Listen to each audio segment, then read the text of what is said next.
الحمد لله رب العالمين والصلاة والسلام على سيد الأنبياء والمرسلين محمد وآله وأصحابه أجمعين ومن تبعهم بإحسان إلى يوم الدين.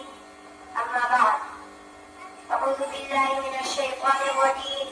بسم الله الرحمن الرحيم. إنما يخشى الله من عباده العلماء إن الله عزيز غفور. وقال إن الذين قالوا ربنا الله ثم استقاموا تتنزل عليهم الملائكة. صدق الله العظيم. جنہیں میں ڈھونڈتا تھا آسمانوں میں زمینوں میں، جنہیں میں ڈھونڈتا تھا آسمانوں میں زمینوں میں، وہ نکلے میرے ظلمت خانہ دل کے مکینوں میں. جلا سکتی ہے شمع کشتہ کو موجے نفس ان کی، جلا سکتی ہے شمع کشتہ کو موجے نفس ان کی. الہی کیا چھپا ہوتا ہے اہل دل کے سینوں میں. نہ پوچھ ان خرقہ پوشوں کی ارادت ہو تو دیکھ ان کو، نہ پوچھ ان خرقہ پوشوں کی ارادت ہو تو دیکھ ان کو، یدے بیضا لیے بیٹھے ہیں اپنی آستینوں میں. وہ بہار آئی اگر گلشن میں تو کس کام کی آئی، بہار آئی اگر گلشن میں تو کس کام کی آئی، نشے من شاخ پہ باقی رہا نہ دل ہی سینوں میں.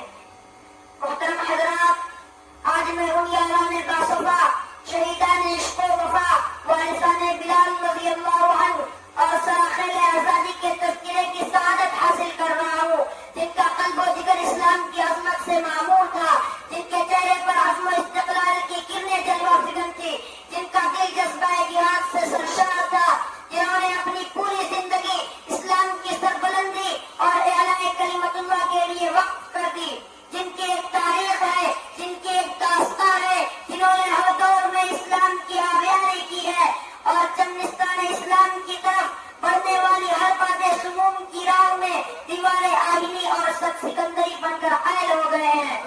حضرات، اس چمنستان عالم کا پتا پتا اور بوٹا بوٹا اس بات پر شاہد ہے کہ یہ طبقہ ان اصحاب فکر و نظر اور وارثان قلب و جگر کا طبقہ ہے جنہوں نے تاریخ کے ہر نازک موڑ پر اس امت کی رہنمائی اور دستگیری فرمائی ہے. یہ ان یاران باصفا اور شہیدان عشق و وفا کا قافلہ ہے جنہوں نے تاریخ کے ہر نازک موڑ پر اس امت کی رہنمائی فرمائی ہے اور باطل کا مقابلہ کیا ہے. جب بھی باطل نے حق کو چیلنج دیا، انہوں نے اس کے چیلنج کو قبول کیا اور سر بکف میدان میں آ نکلے اور جم کر پوری بے خوفی کے ساتھ باطل کا مقابلہ کیا. میرے دوستوں، انہوں نے جانے تو دے دی مگر باطل کو کبھی پیٹ نہ دکھائی. انہوں نے سب کو کٹا دیا مگر پرچم اسلام کو سر نگو نہ ہونے دیا. جب جلاد تلوار چمکاتا ہوا آگے بڑھا تو انہوں نے مسکرا کر نظر سے نظر ملائی اور یہ کہتے ہوئے مردانہ وار تلوار کے نیچے سر رکھ دیا کہ خوشا وقت ہے کہ میری موت تیرے کوچے میں آ جائے، خوشا وقت ہے کہ میری موت تیرے کوچے میں آ جائے، یہی تو زندگی کا آخری ارمان ہے ساتھی. غرض یہ کہ انہوں نے ہر محاذ پر باطل کا مقابلہ کیا اور ہر طرح سے مقابلہ کیا. ضرورت پڑی تو گولی چلائی، ضرورت پڑی تو تلوار چلائی، ضرورت پڑی تو اپنی شعلہ نمائیوں سے طوفان تند و تیز اور سرکش و بے باک کا کام لیا.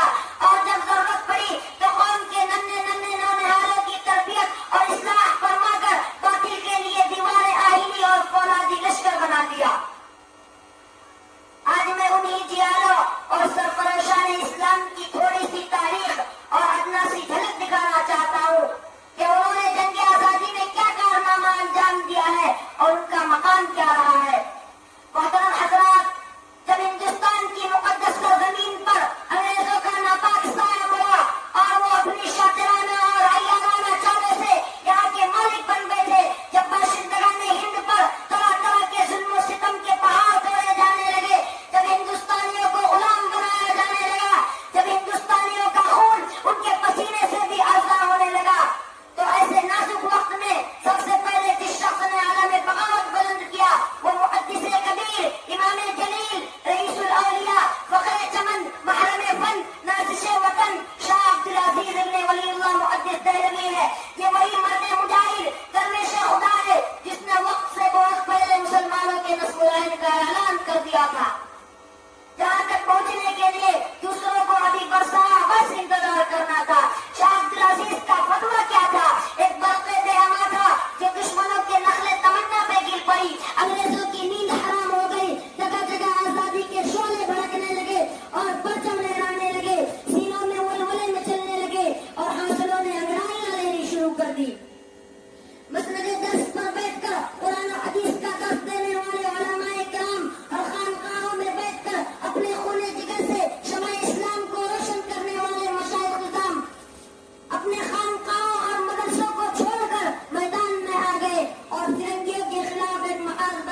بن گئے.